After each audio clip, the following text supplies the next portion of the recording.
Breaking tonight, growing outrage as the U.S. abandons another embassy in the Arab world. And this time, American Marines are forced to surrender their weapons and evacuate unarmed. And it comes on the same day that President Obama asks Congress to give him the power to launch a limited combat mission against ISIS. Welcome to the Kelly File on a busy night, everyone. I'm Megyn Kelly. Late last night, the State Department ordering all personnel in the U.S. Embassy in Yemen to pack up and get out.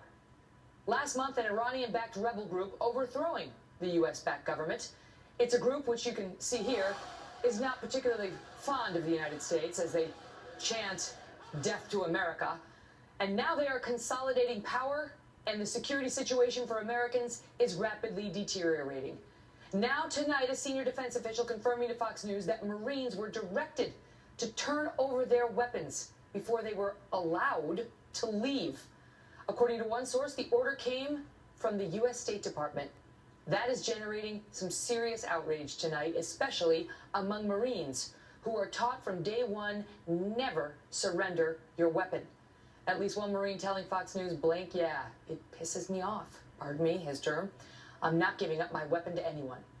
Pete Hegseth is an Iraq and Afghanistan war veteran, CEO of Concerned Veterans for America, and a Fox News contributor.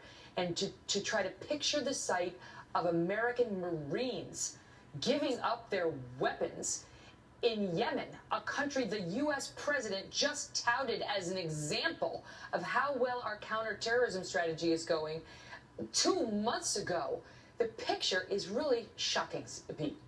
It sure is. So we're surrendering around the world, we're surrendering our embassy, and now we're asking U.S. Marines to surrender their dignity, give up oaths that they make, creeds that they live by, and surrender their rifle. The Marine riflemen, I'm no Marine, but I know a lot of them and have fought alongside a lot of them. Without their rifle, they are nothing. They are taught. You never give that up. So who came up with this plan? Who truly believed it was the right thing to send Marines to the airport, have them surrender their rifles, first take out the firing pin so it's inoperable, then hand over their rifle to a Yemeni official, and then board a private flight out of Oman so they could evacuate the country. Right. And it had nothing to do with a deteriorating security situation. It does in a general sense, but they weren't under fire on the way to the airport. Someone botched the plan, Megyn, and we got to know who made that call to make Marines surrender those rifles. The rifleman's creed is, my rifle is my best friend, it is my life. My rifle without me is useless. Without my rifle, I am useless. And so we do know tonight, thanks to our own reporting,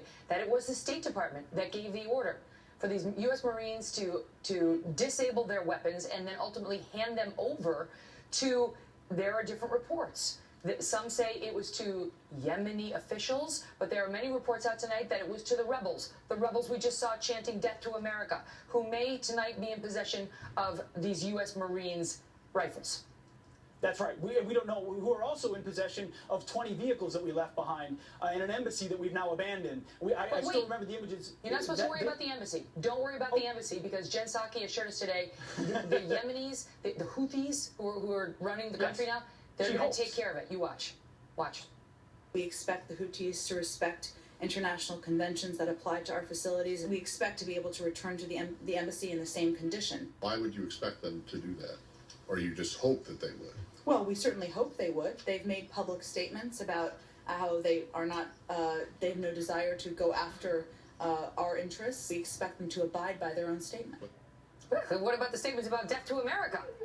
Megyn, they hope that these vehicles will be there and our embassy will be it is maddening how naive this administration is, and it manifests itself all the way down to the humble action of a Marine having to give up their personal firearm, because now John Kerry's State Department clearly hasn't learned what Hillary Clinton's State Department never learned, that you got to have a contingency plan in these situations. Benghazi was one thing, but here in Yemen, we knew this had been happening. This had been happening over weeks. We had Marine amphibious vessels off the coast prepared to respond. This is a Marine infantry company. They had Osprey helicopters, CH-53s. I mean, they've got all the assets they would need to recover these guys. They decided not to through the military because some politically correct State Department official felt like they should leave with their tail between their legs to respect some local custom, and it's indicative of the foreign policy of this administration, and that's why we get so fired up about this. It's not just about Marines and their rifles. It's about the signals and the optics it shows to the entire world. The image of American Marines handing over their rifles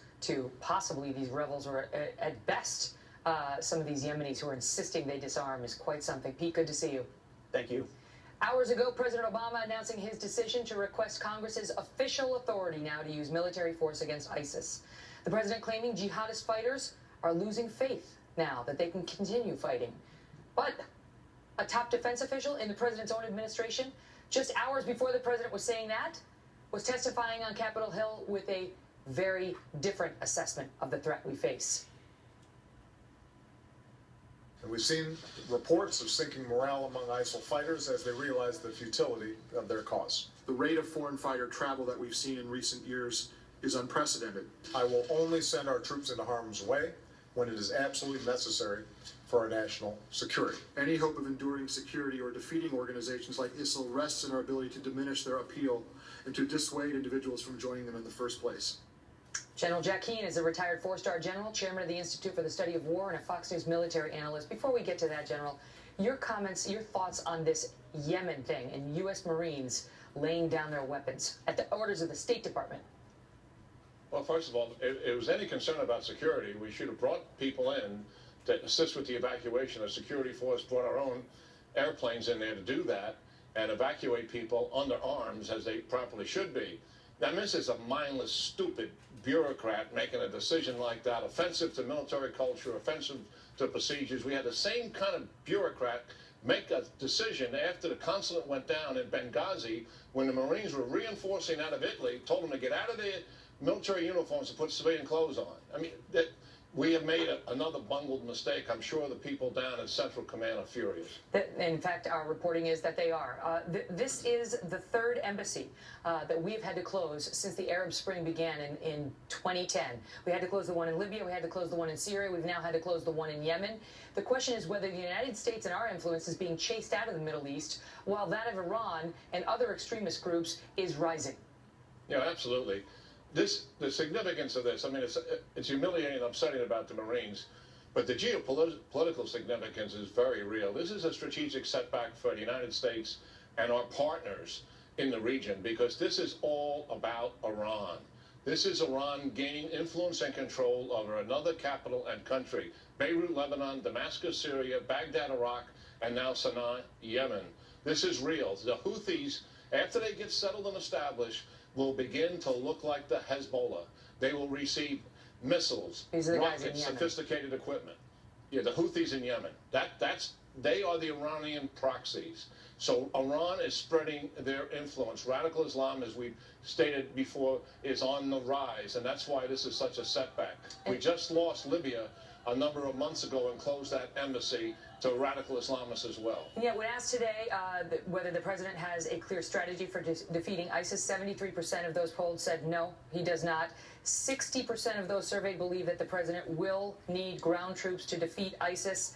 And the president comes out today and tells everybody not to worry. Their morale is really low. They kind of realize, like, it's not going to happen the way they want it to happen. They realize it's futile. That didn't sound like what his top executives were saying. Yeah, I mean, the real issue, to defeat ISIS, you need a ground force with air to do that. In Iraq, we obviously have a local indigenous force that we're not strengthening enough to do it. And given the restrictions the president is imposing, if that force doesn't succeed, then there's going to be no U.S. ground forces with a coalition to take up the slack, so to speak. In Syria, it's actually worse, Megan. In Syria, we have no ground force whatsoever to defeat ISIS. We're depending, as the president stated, on the Free Syrian Army, which are down to a few brigades. They don't fight ISIS. They are fighting Assad, and he's pounding them every day with air power. We're going to train a few thousand of them in this upcoming year. They would never be able to go against the hardened ISIS fighters who number in the 40s or 50,000. So where is the ground force in Syria? It's not there. Why isn't there? This is the dirty little secret. The fact of the matter is, everyone knows to bring in an Arab coalition on the ground to include the Turks, we would have to do something about Assad's air power. We're not going to do that, because if we did, it'll upset there Iran. would be a backlash against the Iranians, and that would put in jeopardy, I believe, the president's #1 national security objective is a nuclear deal with the Iranians. Right. That's what this is about. Right, a deal that his critics say will have no teeth and will be totally ineffective. And so the question is whether this is all worth it, whether we have the right strategy. General, I got to go. It's always great getting your insights. Good talking to Megan. Right after President Obama sent his terror plan to Congress, Nancy Pelosi had a warning to Republicans. I hope that they don't play politics with that, because this is deadly serious. But up next, we'll speak with two powerful senators, a Republican and a Democrat, who are asking some serious questions tonight about the president's plan and whether they will agree to it. Is it all politics? Plus, NBC News removes